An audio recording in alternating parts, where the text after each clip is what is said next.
All right, boys, lock in because we are going to save zone coverage with today's YouTube upload. This one is going to help every single person in the Madden community improve their defense and have a chance at getting more stops and coverage. I want you guys to make sure you guys are subscribed right here to the YouTube channel because this video is going to be one of the best videos I do all year long, at least while the game is in its current state. And of course, you guys want to hit that notification bell because the game changes and I will help you guys stay on top of those changes, the things that are giving players problems, why they work, and how to counter them. So we're going to be tackling today the topic of zone drops. Now, it's no secret, zone drops are one of the most important things to playing better defense in this year's game, but the way EA has changed zones as a whole has really screwed up a ton of defenses. A lot of players are wondering why zones aren't working despite setting them to 5 yards or 0 yards. They're wondering why their flats aren't getting back to 30 when they're setting them to 30, which is actually an older tip, but we'll get into a new tip with that here momentarily. And they're wondering why sometimes when they set zone drops, it's not turning off match coverage for certain coverages in the game.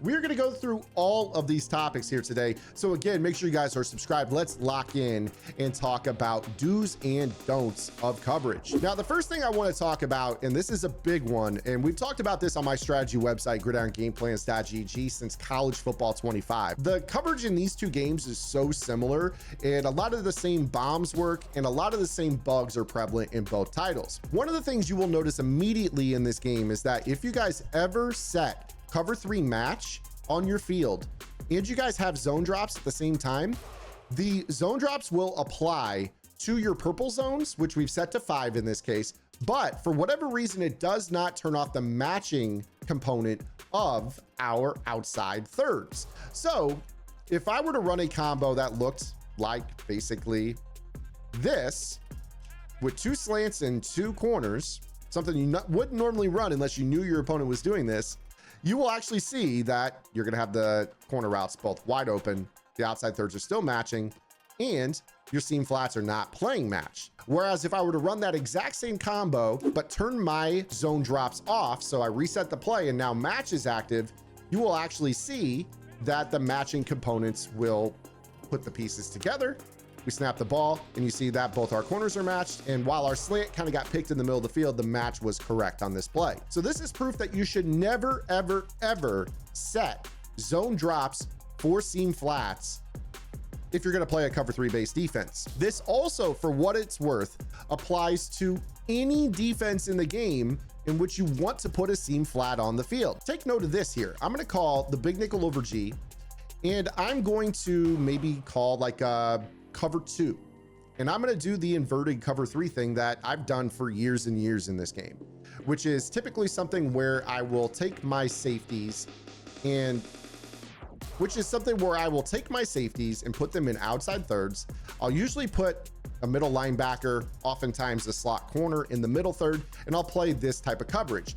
But let's say for whatever reason my opponent was attacking me in the flat and I said, you know what, I want that 5 yard or 0 yard seam flat on the field. We'll get to why I would choose a seam flat momentarily. This is actually going to create kind of the same issue where, because the seam flat is on the field, it turns the third into match. So watch that same concept again here. Watch how that safety plays match. Now I give up a 1-play touchdown to a seam route on this play. So again, you can never, never, never run a zone drop on a seam flat and have a third on the field at the same time.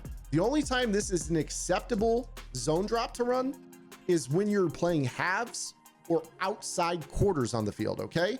So watch this. The right side now, because I have a half on the field, will not match. You will see that the seam flat does a good job, kind of, rallies a little bit late, but it dropped to that 5 yard setting that I had here. But because there was no third on that side of the field, you saw that we still kept the lid over the top of the defense. There was no matching and everything looked fine otherwise. In fact, we had a pretty good Mabel coverage on this play with a 5 yard seam flat, a 30 yard blue behind it, and then the deep half over the top. Not too shabby. So again, rule number 1, never ever zone drop a seam flat and have a third on the field together. It will screw up the defense completely. Now, I've kind of spoiled part number 2. You notice that I chose the seam flat for a purple zone drop rather than a curl flat. This is one that a lot of players are not picking up on, and I'm still seeing so many players do this.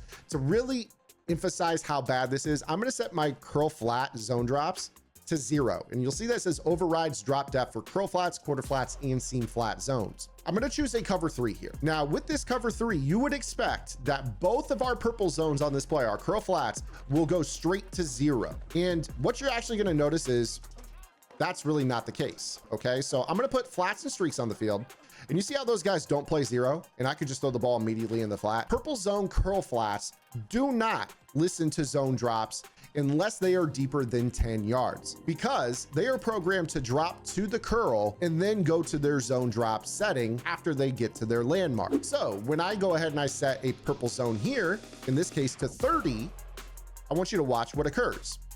If I were to have a corner route and a streak, and a corner route and a streak to the other side, you will see that both of our 30-yard curl flats will go to 30 because they're already heading back that direction to begin with.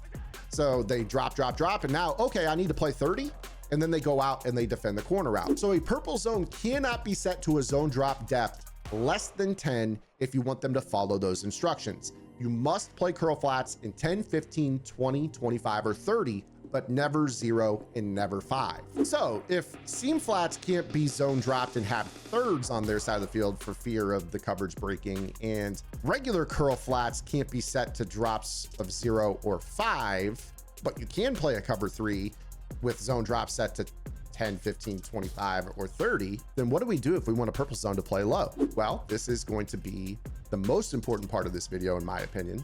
And that is that if you guys want to base a defense where your purples are the low zone in what we would call mabel coverage, you guys need to play quarter flat zones. Quarter flat zones are found in cover 4 match-based defenses. So cover 4 quarters, cover 4 palms, cover 6, which is the pink zone, as well as the cover 9 defense, which is cover 6 flip. 6 upside down is a 9. Hence the names for cover 6 and cover 9. With the zone drop setting, I'm going to exaggerate this again, set to 0 for a curl flat, you will actually note that quarter flats will listen to you. So what I'm going to do is I'm going to set a streak, a corner, and a flat here to our bunch. I've got our 0-yard quarter flat. I'm going to play a 30-yard blue, and then I will play a deep half in this example. Now, what we're going to do here is snap the ball, and I want you to see how that quarter flat immediately jumped down to 0, and he was able to pick this off. So this allows us to defend the flat with a purple colored zone so long as it is a quarter flat zone. Not a seam flat, not a curl flat, a quarter flat zone.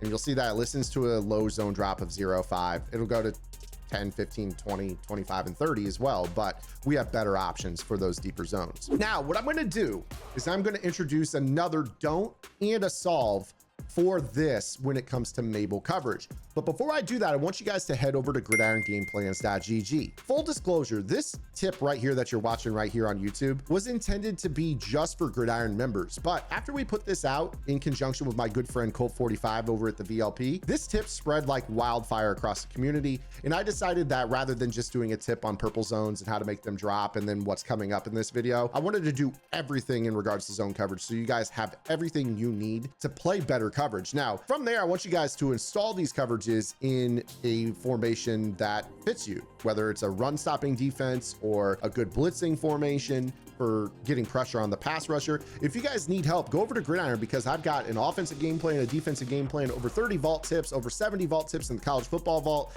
And we also have 3 offensive and defensive game plans over on college football as well for you guys to check out. Jump in our Discord, over 2,000 members, live sessions every single week, the best deal in tips Madden. Go check it out.